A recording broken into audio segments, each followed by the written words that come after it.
On this week's episode of the Players Experience podcast, we are joined by four-time Olympic snowboarder Mercedes Nicoll. Mercedes is going to chat with us about her career at the Olympics, what it was like to attend so many World Cups in her career, reaching podium on many of them, what it was like to overcome adversity and grit through some upsets at the Olympics, and so much more. Before we bring Mercedes onto the show, though, we would of course like to recognize and acknowledge our video production team, Jay Solti Photography, who do all of the photos and videos for the show. So make sure to hit them up on Instagram. Also, guys, remember to subscribe on YouTube, the Players Experience podcast, so you're not missing out on any episodes as we reach we try and reach 200 subscribers, because the road to 200 subscribers starts today. Also, guys, remember we're also on Spotify and Apple Podcasts as well. And we have partnerships with Hush Blankets and the Great North Apparel. So hit me up if you want some coupon codes for those great products to get some discounts for those organizations. Now, without further ado, let's bring Mercedes onto the show and start talking about her Olympic career.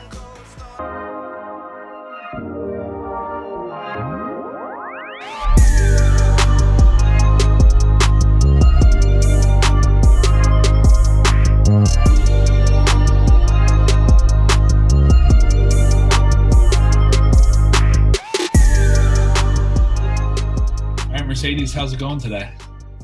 I'm okay, thank you. How are you? I'm great. Thank you for joining me. How is your world right now with this whole COVID pandemic we're living in? Yeah, good question. A lot of ups and downs for sure right now. It's a challenging time for everyone, but trying to find the silver linings in the little things right now.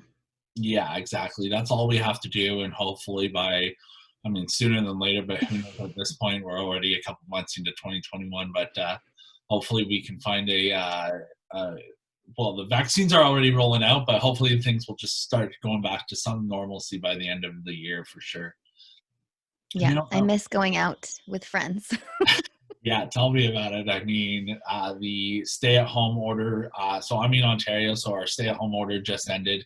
And just ended. It just ended, and so it's crazy how the last couple of weeks have been, and I don't know. We'll roll with what we got on the table so far, and so let's chat about you and your snowboarding career. I want to learn more about your experiences, and I want to find out how you got into snowboarding. So how old were you when the passion for snowboarding first came around?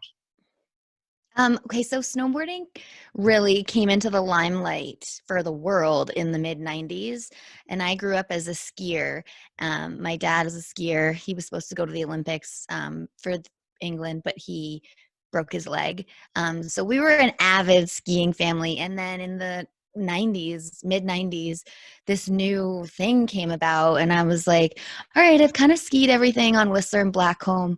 Why don't I try this new thing? And honestly, I put it on and I didn't really look back to skis. So that was probably when I was about 12 or 13. Okay, cool. Yeah, I don't ski or snowboard, but if I had to pick one, I'd probably go snowboarding, because do you watch The Simpsons at all? I do. I feel like my skiing experience would be like Homer Simpson, that one episode where the legs split and he just keeps hitting snow. That would be me. So better to have them all on one board. Exactly, because then that way if I fall, at least I'm not worried about splitting my legs or tearing a groin or something like that. So, yeah. Perfect. We'll take you. Perfect. I can get all the lessons from you, and that's great. There we go. Now, you made your World Cup debut in 1989 in Whistler in the halfpipe, and made your first podium appearance in the same place just 3 years later when you took home bronze. What was it like for you to be able to compete at the World Cup, being so close to home and taking home bronze that year? Do you know what? I was so young at the time and ignorant to any of it that it was just kind of normal. I didn't really the biggest memory and takeaway from my first podium at a World Cup wasn't that it was at home. It was that the drug testers took me away so quickly that I didn't actually get to stand on the podium, because I didn't know all the rules yet and understand that I was allowed to stay and actually stand on the podium, get my flowers and all that jam. So it was like kind of bittersweet. I didn't really get to celebrate. And then they had the awards like ceremony, like the real one, down in a bar, and I was underage, so they had to make an exception for me to go into the bar, which I just found out the other day. I didn't even think about it, but my mom was like, yeah, they had to make like a full exception for you to allow you in the bar to accept your like medal and stuff like that. I was like, oh yeah, I was young. That's insane to think, like, hey guys, this girl just won a bronze medal. You need to get her in the bar. No ifs, ands, or about it. We're not leaving the podium empty. Like, let's go. Exactly. Yeah. So we had a podium up at the half pipe just to get like the flower ceremony. Yeah. And that's where the drug testers took me off. And I was super scared. I was like, oh man, someone's got to watch me pee. Like, it's not glamorous at all. You go from like, yeah, I just got bronze to like, oh man, this sucks. Yeah. Fair enough. Well, it's all about the experiences, and no experience is going to be perfect. Let's put it that way. There's always going to be a hiccup in anything that you do, regardless of what it is, right? So, Yeah. Yeah. you made the podium 8 times at the World Cup appearances, making more than 68 starts, with the last being in 2018, as well as starting in 7 World Champ starts as well.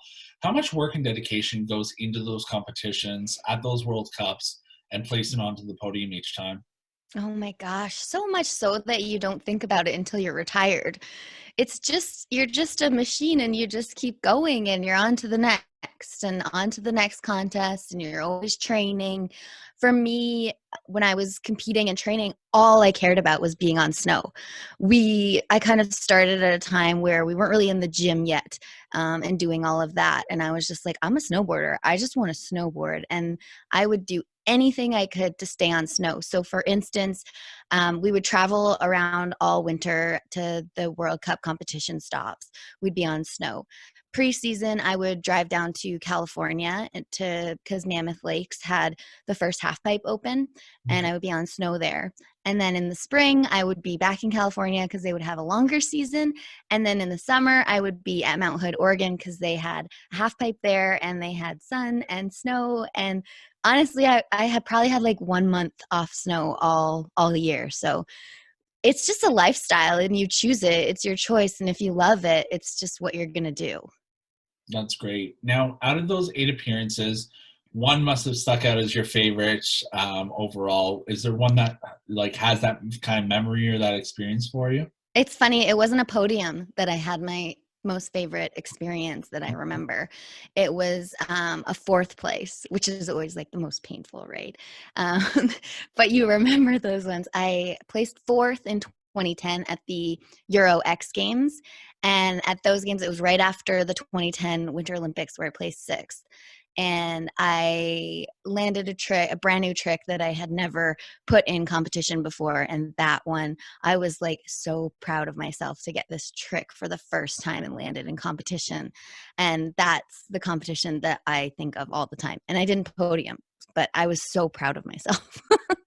And that's the most important, right? Because also too, I don't know what's more like painful when it comes to placing on the podium, getting fourth and missing the bronze, or getting silver and kind of being handed that like, hey, you guys tried hard, here you go, right? Right. Yeah, I I think think when it comes down to it, this was like the full story of my last Olympics. I pretty much knew I wasn't going to podium, but I was there for redemption and I was there to be proud of myself. And honestly, that's the advice that I would to give to anyone.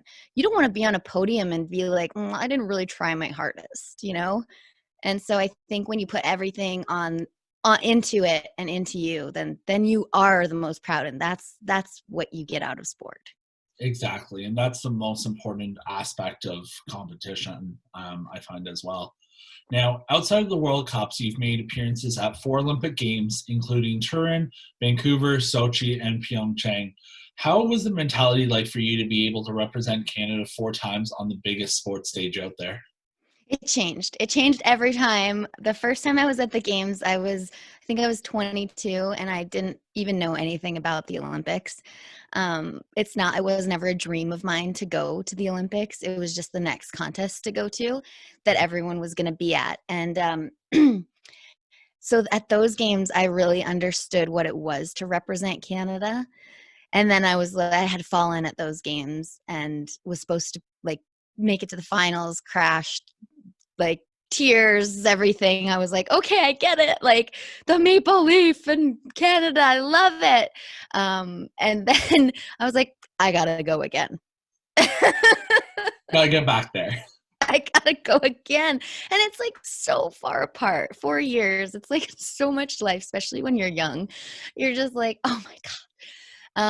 And then the second games, obviously they were in Vancouver, and I was so grateful that we were in Vancouver and not Whistler, because I think if I was in Whistler, it would be super weird to be at an Olympics and sleep in my own bed. Yep. Okay. Like, yeah, that may be comfortable for some people, but I like to be taken away and be like, okay, you're in the zone. Like, I don't think it would be super weird if I was at home.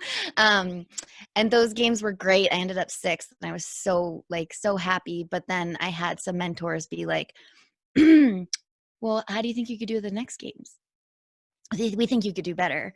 And I was like, okay, well, I'll take it one at a time, like one contest at a time to see if I actually still love competing. Cause that was 15 years of my life to make it to 2 games. Yeah. And then I was like, yeah, one contest at a time. If I still love the sport and if I still love competing, I'll keep doing it. And lo and behold, that took me to my 3rd games, which I ended up having a miserable crash at that took me out of sport and life for 2 years. So then I needed the redemption of the 4th one, which I left sport, the competitive sport, feeling gratified and that I really did what I needed to do because I landed the trick that took me out the 4 years prior. So I do not recommend going to 4 Olympics. It's a lot of life. Yeah, but hey, at least you had the opportunity to be able to kind of walk away from the sport on those positive terms versus having the Olympics where you did crash as like your last memory, right? Because no one wants to end on a bad spell. It's like any competition, the smallest to the largest. You never want to end on a bad terms. Yeah. So at least you had that opportunity to be able to redeem yourself in so many ways. For sure. I'm pretty stubborn. Like I'm going again. Let's be honest. I think every athlete in some form or some capacity is stubborn. I mean, Yeah. like I play baseball and basketball with the Special Olympics. I've been to 2 national games. Our most recent games were in Nova Scotia in 2018, and we had gone undefeated for the tournament. We went 7-0, and we were kind of looking ahead to the World Games in Abu Dhabi the following year. And then we got notified that Dubai didn't have softball as a sport venue for those games, so we weren't able to even compete at the World Games. Devastating. Yeah, so now like we have like a huge chip on our shoulder. This year was supposed to, or 2020 was supposed to be the regionals for the next like round of games leading into the provincials and nationals. So now we have like an even bigger chip on our shoulder because of COVID being like, look, the second COVID ends, we have a next regional competition. We're going to fight our hearts out to try and get back to the nationals, win nationals, and hopefully be able to represent at the World Games. There's nothing like that fire in the belly to keep you going. Exactly. Even if it's out of anger. Anger. Yeah, I don't even know what else I really put in that. All I know is that we've been all working from home on workouts and physical activity to try and stay in shape because obviously that's hard right now too. Yeah. But yeah, there's always that drive for every athlete to succeed and to get to that next level, right? So it's a different level of self-motivation. Exactly. Great way to put it. Yeah. Now, there are always challenges that competitors face when prepping for a competition. You've highlighted a couple of them so far with crashes at events.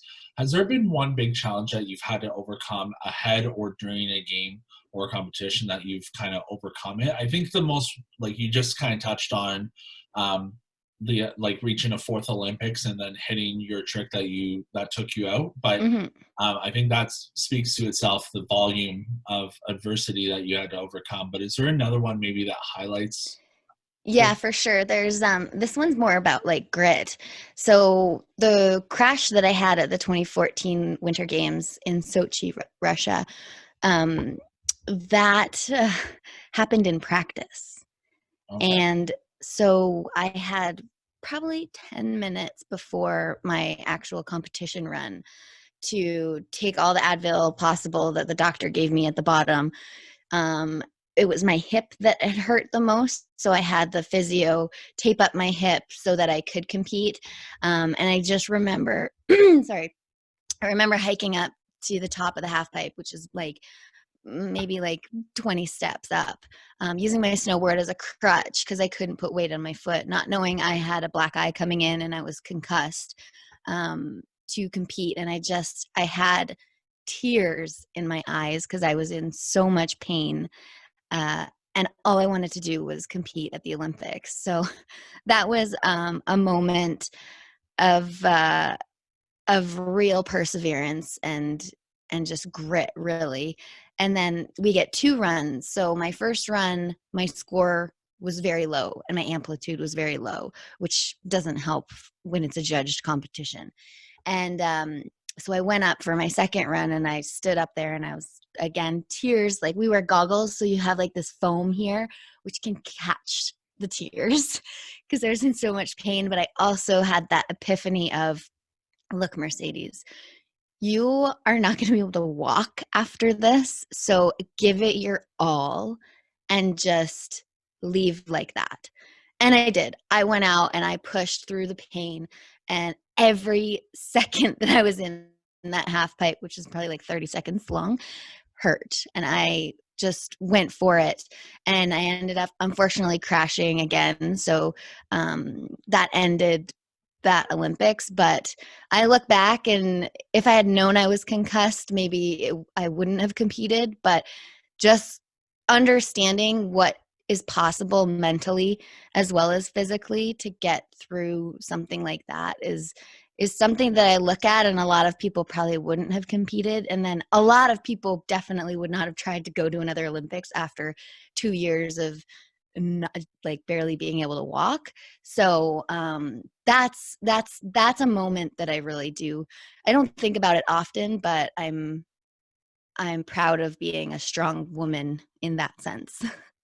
No, and that's especially key, and that's such a motivational aspect for the next generation of snowboarders and young girls that want to get to the Olympic Games and want to make a career out of snowboarding.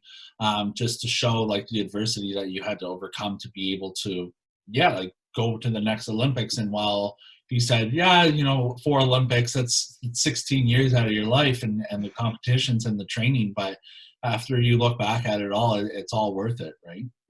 Yeah, it's good memories. Now, No a lot regrets. of good. Now, a lot of individuals have mentors in their life that help them succeed throughout either their careers, like training, through the competition, or even the kilometers driven to get to their practices. Has there been someone in your life that's been a huge mentor for you? Not just one person, there's lots of people. Okay. I don't think that, we can go through life with just one single mentor. And, I had to do a speech on mentors, and I was like, "Okay, what the heck is a mentor?" And once I got down to it, I was like, "Oh, I just consider them friends that have been helpful throughout the time." So, when I was starting out my career, there are definitely women mentors that were professional snowboarders, such as Roberta Rogers. She really took me under her wing, and took me places that I probably wouldn't have gone on my own. And she was just a little bit older than me and had the knowledge of how the industry worked and how sponsorship worked, and really paved the way for me to become the snowboarder that I am today. She saw some spirit in me, added me to one of the snowboard teams, so I was sponsored by a board company, and that was just amazing. I wouldn't have been on snow as much without her help. And then when it came to being on the national team, definitely the older girls on the team, we all had to room together, and I was the little snothead brat kid that was there. And so they had to put up with me, like Mael Ricker, Lori Glazier, that were all Olympians from the 98 games, the first Olympics to have snowboarding. And I like didn't even think about it. I was just like, yeah, they're forced to be my friends because we're on the road together. But we would just help each other out. We would try tricks together. So there's that. And I think in every bit of your life, there's always going to be some kind of mentor that's there because you need to learn from others. And when it came to the Olympics, I touched on a couple mentors that pushed me to go on to further Olympics. And that was Marnie McBean. And she just, every time I saw her at the Olympics, she was just like, I got to see you at the next games. I got to see what happens. Because something crazy would always happen at every games. And she was there, and it was just really, really great to have her there. Marnie McBean is, I'm going to use like the CP24 catchphrase where like CP24, we're everywhere. Mhm. She's literally every games. She's always at different events. She's like, you can't walk into a room without her not being there, which is fantastic because she's Yeah. such a great role model and such a great speaker and motivator. Yeah. But yeah, it's always fun when I know even for me, like with Special Olympics events, she's such a huge supporter of Special Olympics. So Amazing. at majority of events that I've been to, she's always at something. So Yeah. It's nice to see her face all the time. that's great. Now, outside of the sport, since you've kind of stepped away from the sport, what's it been like post career now for you? I was lucky enough to leave sport, the competitive sport, on my own terms. I wasn't kicked off the team. I was like, I feel complete. I've done enough. 20 plus years is a lot of competing for a soul. Um, and now, yeah, there was definitely, I kind of always had a plan in my mind to keep busy. Worked with Game Plan, which is a great resource for Canadian athletes leaving sport from a national team or being an Olympian.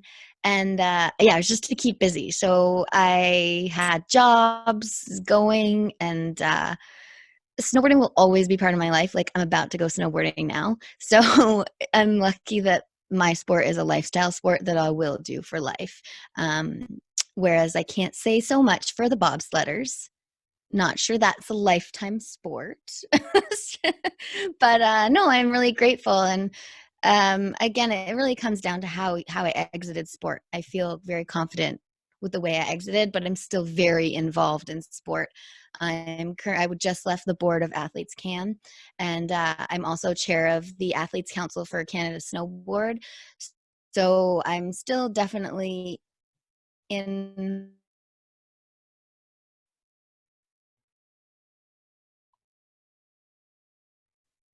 Did I lose you?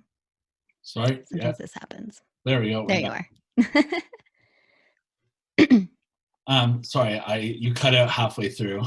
Uh, Oh, you said the last we heard was you left the board of Athletes Can. of Athletes Canada. Yeah. So I'm also still currently chair of the Athletes Council and have a seat on the Canada Snowboard Board, where I have kind of my finger on the pulse and letting the athlete voice still be heard, which is great. That's fantastic. Well, kudos to you because especially in a time like now with COVID, like you have to keep busy to some degree anyway. So that's great. Now, outside of those roles, you also have a podcast called Dropping In with Mercedes. I do. When did that kind of idea for your podcast start, and what's it all about? So I was approached by the Dean Blundell Network to start a podcast. They wanted to branch out to the West Coast. And I was like, okay, this is kind of wild, but seems cool and exciting. And I really got to make and my own podcast what it was, but be part of the Dean Blundell Network, which is amazing. I started episodes in May, and my first series was I kind of do 10 episode series. The first one was a bunch of people and how I interview them about how they've overcome their fears. And then the second series is about Whistler kids, because I tell you, there are a lot of Olympians that come out of Whistler, but there's also a lot of amazing filmers, artists, and like DJs. So I reached out to them and chatted with them. And then I'm currently working on a series because it's winter to shed some light on what's in people's packs for winter sports and filmers, photographers, professional athletes, and what have you. So it's been really fun. And as you know, it's a lot of work, but keeps us busy. Yeah, exactly. From all the interviews, the editing, the clipping and cropping for promotion, it's insane, but it's all worth it in the end. Yeah, and we get to learn, and hopefully the listeners learn too. That's the most important aspect, right? Because you want your show to be productive and well received, but you want it also to be having the listeners walk away learning something about the guest. Exactly. Yeah. Now, if you had to give advice to the next generation of snowboarders in a little segment I like to end off every show with called the Words of Wisdom, what advice would you give to the next generation of snowboarders? I would say be kind. It sounds so minuscule, but if you can be kind to people out there when you're younger and even when you're older all the time, because you just don't know what that person's going through. And especially right now with COVID happening, everyone's having a little bit of a hard time. Even if they just have a smile on their face, they're probably having a difficult time. So just be kind, because you never know where those people are going to end up in your life. Great words of wisdom from Mercedes. Thank you so much, Mercedes, for joining us and sharing your experiences about your career, the Olympics, the podcast, and so much more. And where can, for anyone that wants to listen to the podcast, where can they find you? Yeah, so I have a website. It's called Dropping In with Mercedes. It's a podcast. So you can go on there, or you can go on at Dropping In with Mercedes on Facebook and Instagram. And then my personal handles are at Mercedes Nicoll, Nicoll. It's a little bit different spelling of Nicoll, but that's where you can find me. Awesome. Great. Well, thank you so much for joining us. And yeah, we look forward to seeing what you have in store in the future. Thank you so much. All right. Take care. Special thanks to Mercedes for joining us on today's episode, and thank you to each and every one of you for tuning in to another edition of the Players Experience podcast. Make sure to tune in again next week when we have another guest on the show to talk about their career and their experiences. Until next time, guys, stay safe, stay healthy, and we'll see you soon.